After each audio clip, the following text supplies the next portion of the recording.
Saúdo a todos com a graça e a paz do nosso Senhor e Salvador Jesus Cristo. Queridos, dando continuidade aos trabalhos da nossa igreja, da Igreja Batista de Montese, neste domingo, 22 de março de 2020, nós queremos, antes de qualquer coisa, agradecer ao Senhor por tudo que foi realizado durante este dia, pelo culto de manhã, pelos momentos de oração que os irmãos tiveram em suas casas, reunidos, por este culto que agora nós vamos prestar ao Senhor nosso Deus, e rogar a Ele que Ele continue nos abençoando, que continue nos dando a sua paz, nesse momento de angústia que o mundo inteiro tem vivido, não é? Então, baixemos nossas cabeças, nós vamos orar ao Senhor nesse momento, e eu peço aos irmãos que fujam um pouco daquilo que está lá fora, fujam um pouco das preocupações do dia a dia e vamos nos concentrar na prestação deste culto. Vamos dar ao nosso Senhor o culto digno dele, um culto completo, onde nós estejamos presentes de corpo, alma e espírito. Então oremos ao Senhor. Amado Deus, querido Pai, Deus de infinita graça, misericórdia e amor, te rendemos graças, Deus, porque Tu és um Pai maravilhoso, um Pai misericordioso, e te agradecer, meu Deus, por tudo que realizamos nesse dia, pelos momentos, Senhor, em que estivemos unidos, cada um em suas casas, mas formando ali um corpo, que é a igreja, te louvando e te cultuando, todos no mesmo momento. Abençoa, Senhor, este culto que te prestaremos agora. Ilumina, Senhor, a cada um de nós, para que a Tua palavra cumpra o Teu propósito, em nome de Jesus. Amém. Meus queridos, a mensagem desta noite, ela trata da continuação de uma série de 3 mensagens que nós iniciamos lá no dia 5 de janeiro. Nós nos propusemos a fazer essa série de mensagens falando da obra redentora de Cristo. E essas 3 mensagens, elas são subdivididas em a importância da morte de Cristo, que nós já vimos lá no dia 5 de janeiro. A segunda mensagem, as consequências da morte de Jesus. E a terceira mensagem, a importância da ressurreição de Jesus. E nesta noite, nós vamos ver esta segunda mensagem, que são as consequências da morte de Jesus. Então nós vimos, amados, na mensagem anterior, como Deus nos revela a importância da morte de Jesus. E nós vimos naquela mensagem, em janeiro, como o mundo vê a morte do Senhor Jesus. E nós observamos 2 aspectos. O primeiro aspecto é que o mundo vê como uma fatalidade histórica e política, quando, na verdade, nós mostramos naquela mensagem que a importância da morte de Jesus, ela supera esse entendimento, não é? Ela, na verdade, nós devemos ver a morte de Jesus como um propósito de Deus. Foi o plano de Deus para cumprir o seu propósito diante da sua criação, que Ele mandou o seu Filho para morrer aqui na terra. A segunda forma que o mundo vê é simplesmente como um ato de amor. E nós temos visto aí como a humanidade tem apregoado o amor de Jesus, aquele amor que muitas vezes ele foge daquilo que de fato representa o amor de Deus, não é? Quando nós pensamos na morte de Jesus, esse entendimento como um simples ato de amor, ele não tem nenhum valor concreto, porque, humanamente falando, Jesus pôde demonstrar o seu amor muito mais quando ele estava vivo. Mas quando nós contemplamos o propósito de Deus, aí é que nós começamos a perceber e compreender que este amor foi demonstrado muito mais além do que os sinais que ele mostrou, do que os milagres que realizou, do que o bem que ele fez às pessoas que se relacionaram com ele, porque esse amor, ele nos dá algo maior, que é a vida eterna. Então nós sabemos que o propósito de Deus é muito maior do que o mundo imagina, né? E aí nós vamos fazer a nossa leitura no nosso texto base desta noite, que está no livro de João, capítulo 16, versículos 4 a 8. João 16, 4 a 8, a palavra do Senhor diz assim: Ora, estas coisas vos tenho dito, a fim de que, quando a hora chegar, vos recordeis de que eu vô-las disse. Não vô-las disse desde o princípio, porque eu estava convosco. Mas agora vou para junto daquele que me enviou, e nenhum de vós me pergunta, para onde vais? Mas pelo contrário, porque vos tenho dito estas coisas, a tristeza encheu o vosso coração. Mas eu vos digo a verdade. Convém a vós que eu vá, porque se eu não for, o Consolador não virá a vós outros. Se, porém, eu for, eu vô-lo enviarei. E quando ele vier, convencerá o mundo do pecado e da justiça e do juízo. Então, queridos, as consequências da morte de Jesus. Quando eu comecei a meditar nesse segundo ponto da obra redentora de Cristo, 7 consequências vieram à minha mente. E eu as enumerei para nós tratarmos essa noite juntamente com os irmãos. A primeira consequência, amados, é o perdão dos pecados. Nós sabemos que todo homem é pecador diante de Deus. Romanos capítulo 3, verso 23 diz que todos pecaram e destituídos estão da glória de Deus. O segundo ponto do perdão dos pecados, que nós sabemos, é que o salário do pecado é a morte. Ou seja, isso é um decreto de Deus. Ele decretou, isso está lá em Romanos capítulo 6, versículo 23, onde ele diz que o salário do pecado é a morte. E o terceiro ponto sobre o perdão dos pecados é que somente Deus pode perdoar pecados.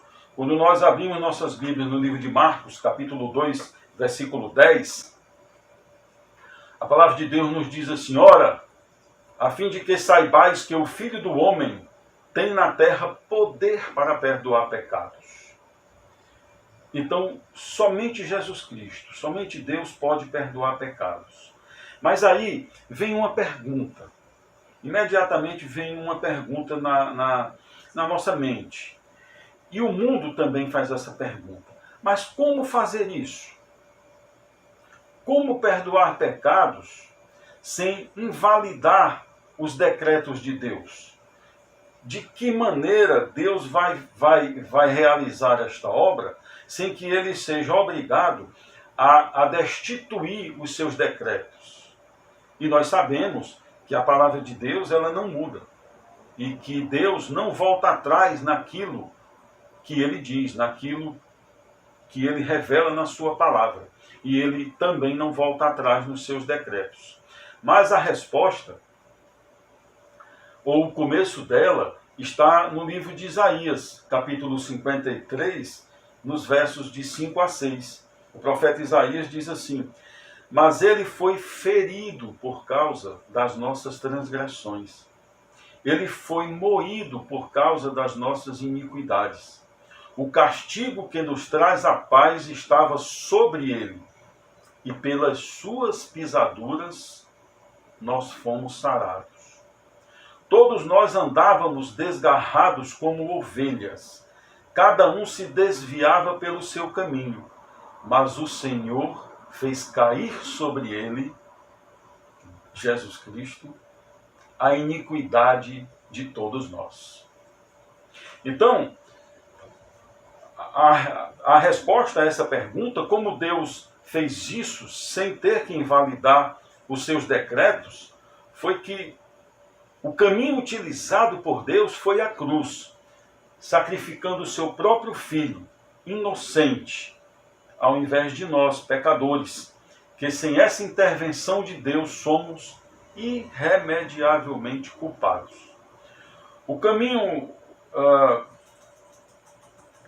utilizado por Deus foi esse. Assim, Jesus nos tornou isentos de culpa através de um sacrifício substitutivo, sendo ele justificador daqueles que nele creem.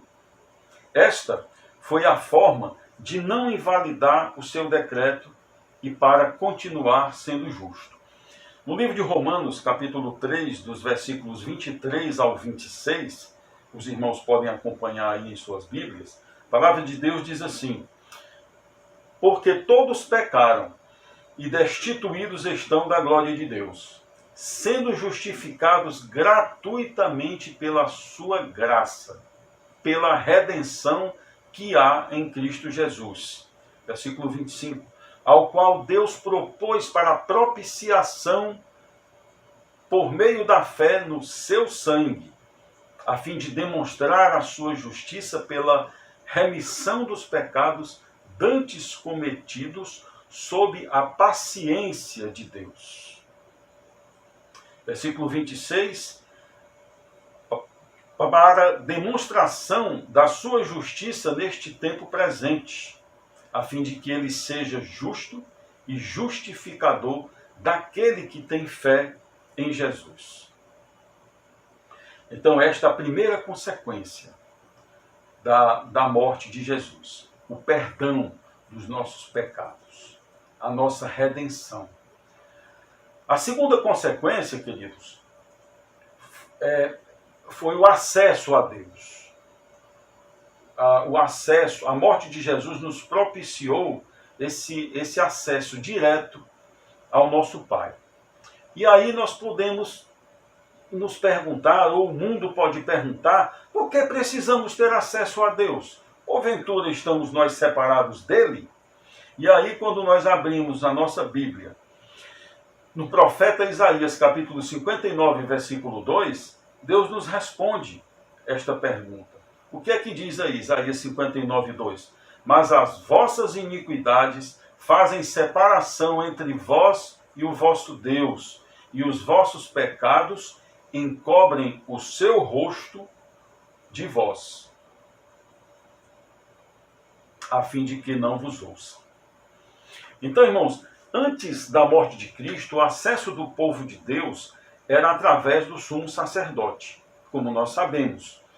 O templo dos judeus era dividido em 3 ambientes: átrio, lugar santo e santo dos santos, que era o lugar santíssimo, né?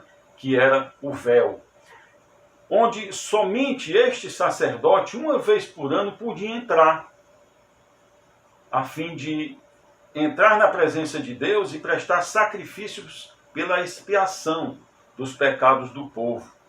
Mas por ocasião da morte de Jesus Cristo, o véu que separava o lugar santo dos santos se rasgou de alto a baixo, conforme está lá em Mateus, capítulo 27, versículo 51, que diz a palavra de Deus: e eis que o véu do templo se rasgou em 2, de alto a baixo, e tremeu a terra e fenderam-se as pedras. Então aquele véu que separava, que impedia que o povo tivesse acesso direto a Deus e que dependesse deste sacerdote de entrar no Santo dos Santos, ele partiu de cima a baixo e abriu ali, dando acesso a nós diretamente ao Pai por meio de Jesus Cristo, que é o sumo sacerdote.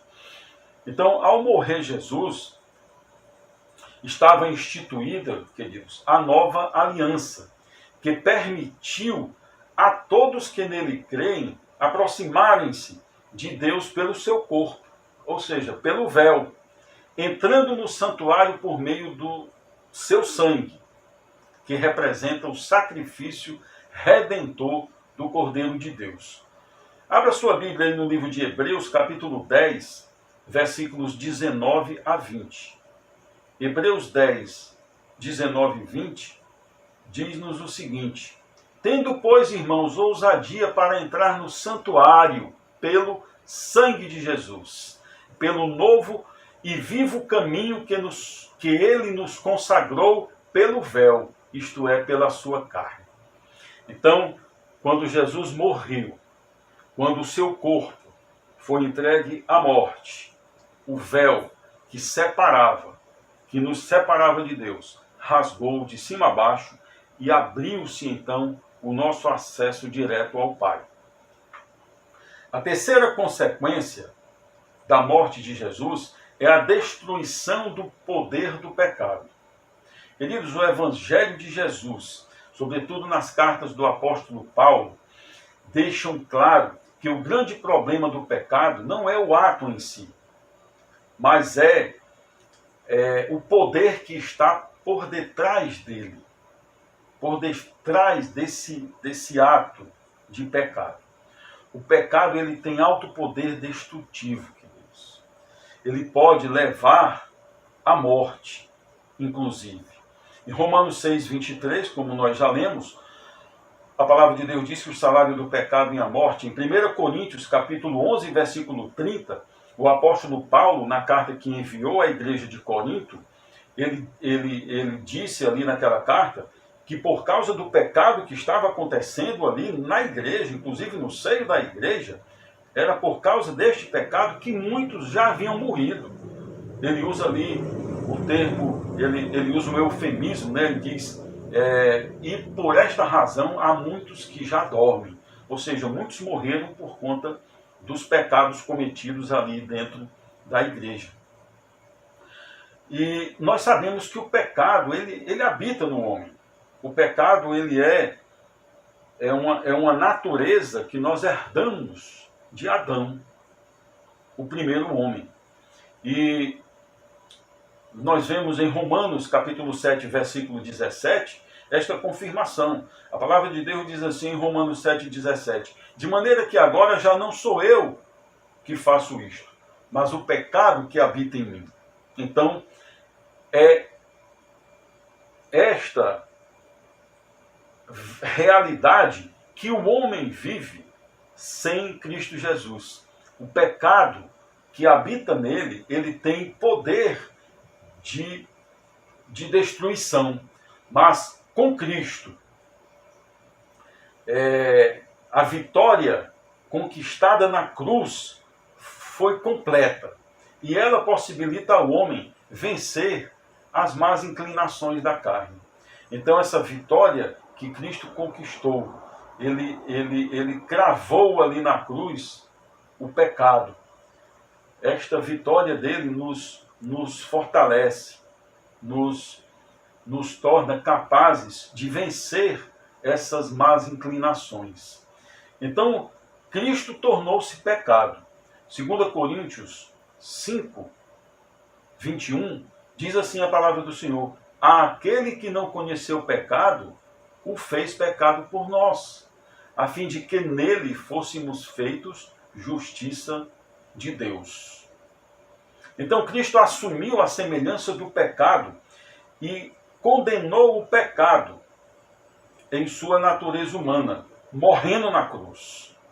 O pecado morreu na cruz, foi cravado na cruz, quando Jesus Cristo ali cumpriu o plano de Deus, que era ele ser moído e ser morto em nosso lugar. No livro de Romanos capítulo 8, versículo 3, a palavra de Deus diz assim: porquanto o que era impossível à lei, visto como estava enferma pela carne, enviando o seu Filho em semelhança de carne do pecado, e pelo pecado condenou o pecado na carne. Como nós lemos, ele foi ferido, ele foi moído, ele foi pisado, ele foi morto em nosso lugar. A quarta consequência, queridos, da morte de Jesus é a vitória sobre os poderes malignos. O pecado foi vencido e Satanás perdeu o seu direito sobre este mundo, pois os demônios, eles têm a sua base legal estabelecida sobre a desobediência do homem diante das leis de Deus. É isto que legitima o poder dos demônios, o poder do diabo sobre o homem, em destruir a vida do homem, através da desobediência do homem sobre a lei de Deus. Mas Cristo venceu em si mesmo o pecado, decretando a derrota dos principados e potestades, tirando suas bases legais na cruz. Então, o diabo ele não tem mais base legal para acusar aquele que está em Cristo. Ele não tem mais legitimidade para apontar o dedo para os filhos de Deus. O livro de Colossenses, capítulo 2, versículos de 13 ao 15, a palavra de Deus diz assim: E quando vós estáveis mortos nos pecados e na incircuncisão da vossa carne, vos vivificou juntamente com ele, perdoando-vos todas as ofensas, havendo riscado a cédula que era contra nós nas suas ordenanças. Ou seja, ele riscou a cédula. O que é a cédula? É a dívida. Então Jesus ali, ele riscou a cédula. Ele pagou a dívida que nós tínhamos. E aí ele continua: E vos vivificou juntamente com ele, perdoando-vos todas as ofensas. Versículo 14. Havendo riscado a cédula, né, como nós vimos, que era contra nós nas suas ordenanças, a qual de alguma maneira nos era contrária, atirou do meio de nós, cravando-a na cruz. Então a dívida foi paga na cruz, e Cristo cravou na cruz essa dívida. E o versículo 15: E despojando os principados e potestades, os expôs publicamente, e deles triunfou em si mesmo. Então o que é despojar? É tirar. Quando alguém despoja a uma pessoa, ela tira tudo que ela tem. Todos os bens, todos os poderes. E foi isso que Jesus Cristo fez nesta obra redentora, na sua morte. Ele despojou os principados e potestades e os expôs publicamente, e sobre eles triunfou. A quinta consequência, queridos, da morte de Jesus foi a união da comunidade judaica crente com a comunidade gentia incrédula. Até antes da morte de Jesus, o povo de Israel se constituía na comunidade dos salvos. Era a interação entre a nação escolhida por Deus, a nação escolhida de Deus, que era a nação de Israel, o povo de Israel, os descendentes de Abraão, unindo-se aí, interando-se aí agora com o povo remido de Deus. A morte de Jesus fez isso. Embora outros pudessem fazer parte, entrar nesta comunidade judaica e desfrutar dos mesmos benefícios, né? Muitas vezes casavam-se, era um gentio que se casava com uma mulher judaica, ou ele se convertia ao judaísmo, aí ele ia lá, e aí ele era circuncidado, como símbolo ali agora de que ele se tornara, de que ele fazia parte daquela nação, da nação de Israel. Mas os gentios ou não judeus, como povo, como nação, eles estavam excluídos desta comunidade e de todas as bênçãos prometidas a eles. Então, os gentios eram um povo excluído. Eles, como nação, não pertenciam a Deus e também eles não faziam parte do povo remido de Deus. Mas quando Jesus morreu na cruz, ele desfez a rede de separação que havia no meio e reuniu em um só corpo os que eram salvos de ambos os grupos. E nesta interação, nesta união daqueles judeus que se convertiam a Cristo e dos gentios que também se convertiam a Cristo, ele reuniu esses dois grupos em um só corpo. Que corpo é este? É a igreja. Então, os salvos entre os judeus e os salvos entre os gentios desfrutavam agora da mesma posição diante de Deus, sem que houvesse necessidade de transferência de comunidade, em qualquer grau. Este agora passou a ser o povo remido de Deus. Então, este judeu convertido, esse gentil convertido, eles agora estão ali unidos num só corpo, que é a igreja, e aí eles agora representam o povo remido de Deus. No livro de Efésios, capítulo 11, aliás, capítulo 2, versículos de 11 ao 22, nós vamos fazer essa leitura juntos. Vou dar um tempinho para o irmão abrir a sua Bíblia no livro de Efésios, capítulo 2, e nós vamos ler os versículos 11 ao versículo 22. A palavra de Deus nos diz assim: Então, lembrai-vos de que vós, noutro tempo, éreis gentios na carne, e chamados incircuncisão pelos que na carne se chamam circuncisão, feitas pela mão do homem. O que ele está dizendo aqui? Ora, vocês eram gentios e eram chamados incircuncisão por aqueles que se chamam circuncisão feita por mão de homens, pelos judeus. Versículo 12. Que naquele tempo estáveis sem Cristo, separados da comunidade de Israel e estranhos às alianças da promessa, não tendo esperança e sem Deus no mundo. Aqui o apóstolo Paulo está se dirigindo aos gentios. Verso 13. Mas agora em Cristo Jesus, vós que antes estáveis longe, já pelo sangue de Cristo chegastes perto. Porque Ele é a nossa paz, o qual de ambos os povos, judeus e gentios, fez um. E derrubando a parede de separação que estava no meio, na sua carne desfez a inimizade, isto é, a lei dos mandamentos, que consistia em ordenanças para criar em si mesmo dos dois um novo homem. Dos dois povos, judeus e gentios, um novo povo, fazendo a paz. Verso 16. E pela cruz reconciliar ambos, judeus e gentios, com Deus em um corpo, matando com ela as inimizades. E vindo, ele evangelizou a paz, e vós que estáveis longe, e aos que estavam perto.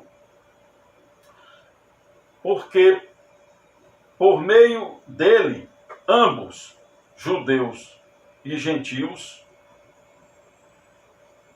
com Deus em um corpo, matando com elas as inimizades. Então ele diz, porque ele, ambos, judeus e gentios, agora temos acesso ao Pai em um mesmo Espírito.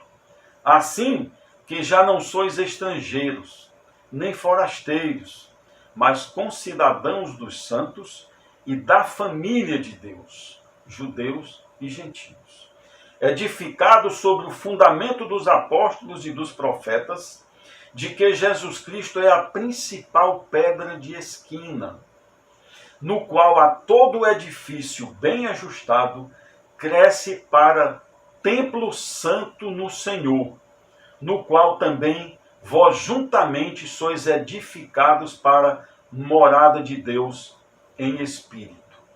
Então agora, queridos, desses dois povos, judeus e gentios, Deus fez um só, que ele chama agora de povo remido de Deus, que é a igreja, na qual Jesus Cristo é a principal pedra de esquina. Então não é mais Abraão, então não é mais a lei, mas é Jesus Cristo, a principal pedra de esquina. E ele diz que em Jesus Cristo, todo edifício, quer dizer, nós, o nosso corpo, bem ajustado, ele cresce para se tornar templo do Espírito Santo. É preciso realmente que este edifício, que o nosso corpo esteja bem ajustado, né? Esteja edificado, a fim de que ele se torne templo de Espírito Santo, do Espírito Santo, se torne a morada de Deus em Espírito. A sexta consequência da morte de Jesus, queridos, é o batismo do Espírito Santo. A consequência fundamental da morte de Jesus é o envio do Espírito Santo aos salvos, àqueles que creem em Jesus. Porque é este Espírito, e unicamente ele, que nos convence das verdades de Deus. É este Espírito que nos converte para crermos nestas verdades. Mas por que esta importância da morte de Jesus e a vinda do Espírito Santo foi importante e é fundamental, né? É porque o fundamento da morte de Jesus era reconciliar o homem com Deus. Esse é o primeiro aspecto desse recebimento do Espírito Santo. O fundamento da morte de Jesus era reconciliar o homem com Deus. Era nos religar a Deus, porque nós fomos separados de Deus lá no Éden, quando Adão pecou, quando Adão desobedeceu e foi lançado fora do jardim do Éden, foi lançado fora do paraíso, foi lançado fora da presença de Deus. O segundo aspecto é que esta reconciliação só seria possível através do descendente da mulher, que está profetizada lá em Gênesis capítulo 3, versículo 15. Imediatamente após a queda, Deus já propiciou esse resgate, essa forma de nós nos reconciliarmos com Deus através da semente da mulher, que é Jesus Cristo. O terceiro aspecto foi o Messias prometido, aquele que tomou sobre si as nossas enfermidades espirituais. As nossas enfermidades espirituais, queridos, que é a herança, ou que são a herança da natureza de Adão. Este Messias prometido que levou sobre si as nossas dores. Essas dores, elas são os sintomas dessa natureza, ou seja, o pecado. Este Messias que foi ferido por causa das nossas transgressões, que foi moído por causa das nossas iniquidades, e que nos sarou pelas suas pisaduras, como nós lemos agora há pouco em Isaías capítulo 53, que derramou o seu precioso sangue, que é o símbolo da nova, última e eterna aliança, através da qual somos purificados e justificados diante de Deus, a fim de termos acesso ao reino dos céus, termos acesso à vida eterna por meio da fé nele, neste Cristo, o nosso Senhor e Salvador Jesus. E esta fé em Jesus, meus amados, ela nos é otorgada exatamente através do Espírito Santo. Esta fé, quando nós fomos separados de Deus, lá no princípio, quando Adão caiu, esta fé, ela não habitava mais em nós. Ela passou a não habitar mais em nós. A fé que habita no homem natural, a fé que habita no homem que ainda não recebeu o Espírito Santo de Deus, é a fé que se chama fé universal. É uma fé que leva o homem a crer em muitas coisas. Leva o homem a crer em imagens de escultura, leva o homem a crer em entidades espirituais, leva o homem a crer em reencarnação, leva o homem a crer em que os mortos estão lá olhando, rogando pelos homens que estão vivos. É uma fé que leva a crer que animais são sagrados, né? Lá na Índia, a vaca é um animal sagrado. Então, esta não é esta fé universal que hoje habita no homem, né? Mas é uma fé, esta fé que nos revela Jesus Cristo, esta fé que nos faz crer na palavra de Deus, é uma fé que nos é outorgada pelo Espírito Santo. Abra sua Bíblia aí no livro de Efésios. Nós vamos fazer uma leitura aqui no livro de Efésios, inicialmente no capítulo 2, versículo 8. Efésios 2:8, a palavra de Deus diz assim: porque pela graça sois salvos por meio da fé. Pela graça sois salvos por meio da fé. E isto não vem de vós, é dom de Deus. O que Deus está nos dizendo aqui? Olha, pela graça sois salvos. Não é por nenhuma outra coisa. Não adianta você fazer nada. Você não tem que se impor nenhum sacrifício. Você não precisa subir uma escadaria de joelhos. Você não precisa cumprir um ritual humano para alcançar, para conquistar a salvação. Você não precisa fazer boas obras, né? Não são as boas obras que vão te permitir alcançar ou conquistar a salvação. Por quê? Porque é pela graça que somos salvos. Pela graça sois salvos. Mas aí ele completa, por meio da fé. Então a graça, o próprio nome já se autoexplica. A graça é de graça. A graça, ela é incondicional, senão não seria gratuita. Quando nós impomos uma condição a qualquer coisa, aquilo deixa de ser gratuito. Eu preciso agora fazer algo para receber essa gratuidade. Aí não é gratuito, né? Mas ele diz que é por meio da fé. E aí ele complementa, dizendo, e isto, ou seja, esta fé, não vem de vós. É dom de Deus. Glória a Deus por isso. E no mesmo livro de Efésios, capítulo 4, versículo 7, a palavra de Deus diz assim, Efésios 4 e 7. Mas a graça nos foi dada a cada um de nós segundo a medida do dom de Cristo.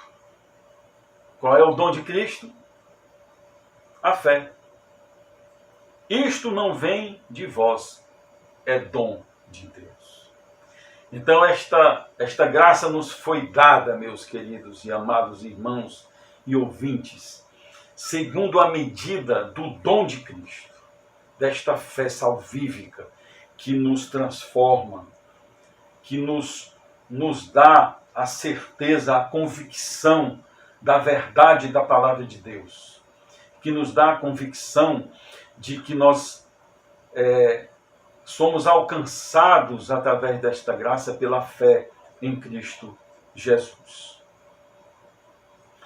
E ainda no livro de Efésios, capítulo 3, fechando aqui a sexta consequência, abra sua Bíblia em Efésios 3, nós vamos ler dos versículos 16 ao 19. O que é que diz a palavra do Senhor?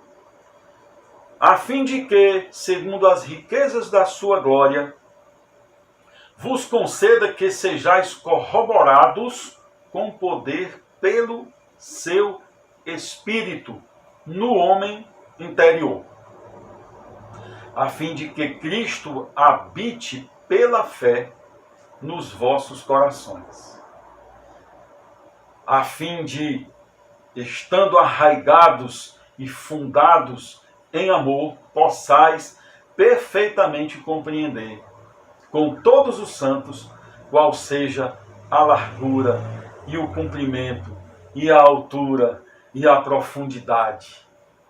E conhecer o amor de Cristo, não esse amor que o mundo está apregoando, esse amor bobo, que perdoa tudo, está tudo bem, é assim mesmo, venha cá, pode pecar, pode continuar, siga a sua vida porque eu te amo. Não.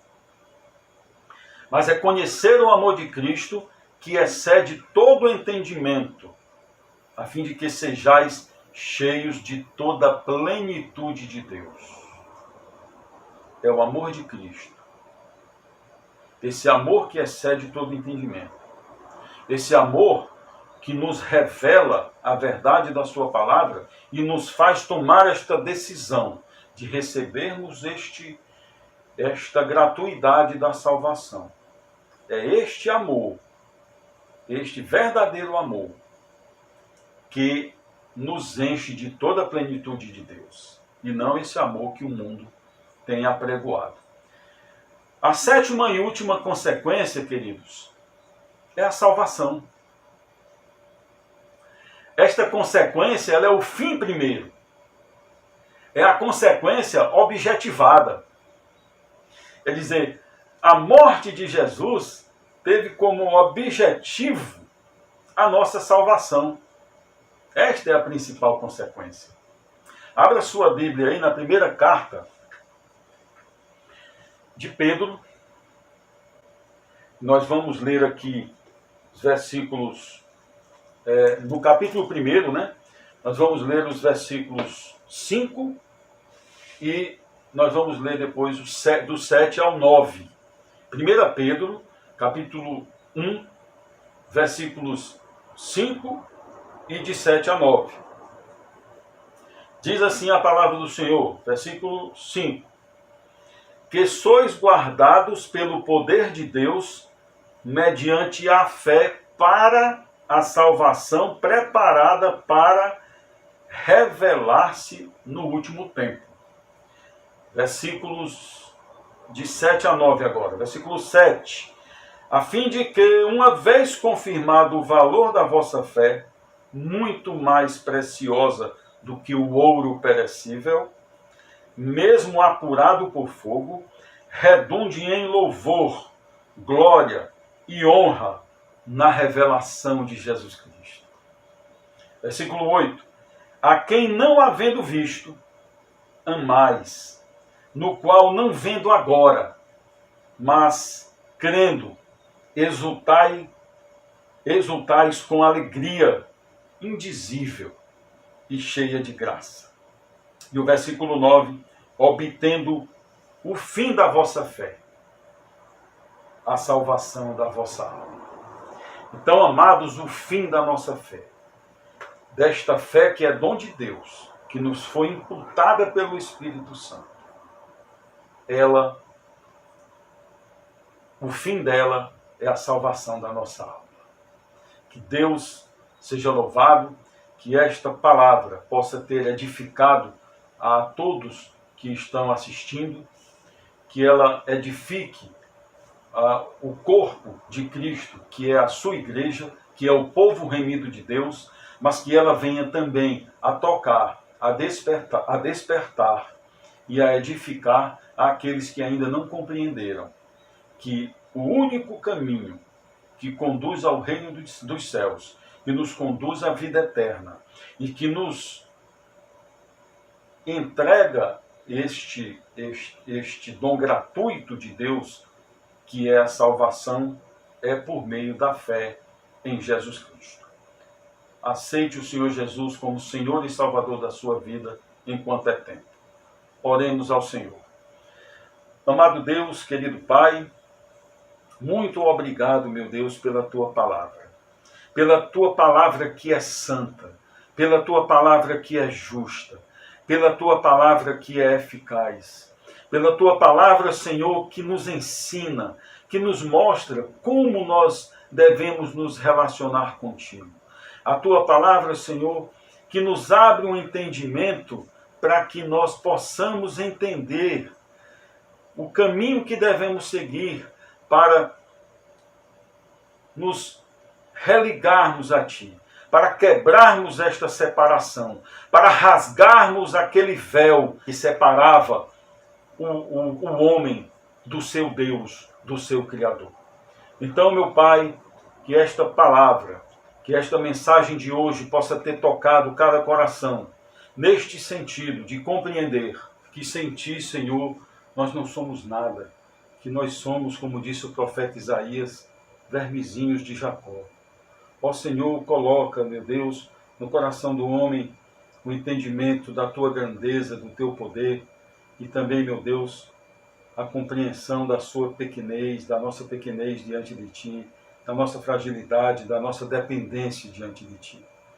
Pai, nesse momento eu quero rogar a Ti pela humanidade, rogar a Ti, meu Deus, por todo o mundo, para que Tu tenhas misericórdia, Senhor, deste momento tão aflitivo, tão grave que a humanidade tem vivido diante desta pandemia.